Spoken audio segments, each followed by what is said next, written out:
പൊന്നാനിയിലെ വീട്ടമ്മയെ പോലീസ് ഉദ്യോഗസ്ഥർ പീഡിപ്പിച്ചെന്ന പരാതി ഹൈക്കോടതി തള്ളിയ സാഹചര്യത്തിൽ ഈ വീട്ടമ്മയെ പണം കൊടുത്ത് ഈ പോലീസ് ഉദ്യോഗസ്ഥർക്കെതിരെ ആരോപണം ഉന്നയിക്കാൻ പ്രേരിപ്പിച്ചവർക്കെതിരെ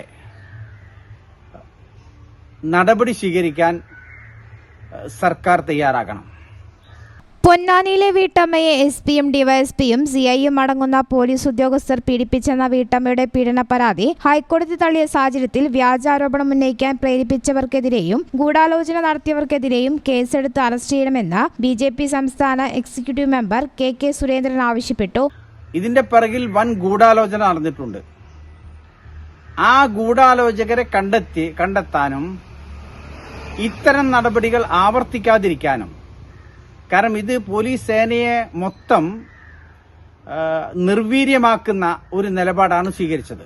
പോലീസ് സേനയെ തന്നെ നിർവീര്യമാക്കുന്ന നിലപാടാണ് ഗൂഢാലോചകർ സ്വീകരിച്ചത്. ഇതിനെക്കുറിച്ച് സമഗ്രമായി അന്വേഷിക്കാൻ സ്പെഷ്യൽ ടീമിനെ നിയോഗിക്കണം. മുട്ടിൽ മരമുറി കേസിലെ പ്രതികളും പി.വി. അൻവർ എം.എൽ.എയും CPM നേതാക്കളും ഇതിന് പിന്നിൽ പ്രവർത്തിച്ചിട്ടുണ്ടെന്നും കെ സുരേന്ദ്രൻ ആരോപിച്ചു. ഇത്തരം നീചമായ ഒരു ആരോപണം ഉന്നയിക്കാൻ പ്രേരിപ്പിച്ച CPM നേതാക്കൾ കൂടി പങ്കെടുത്ത സാഹചര്യത്തിൽ CPM സംസ്ഥാന നേതൃത്വം നിലപാട് വ്യക്തമാക്കണമെന്നും കെ സുരേന്ദ്രൻ ആവശ്യപ്പെട്ടു. ഈ ചാനൽ ന്യൂസ്, പൊന്നാനി.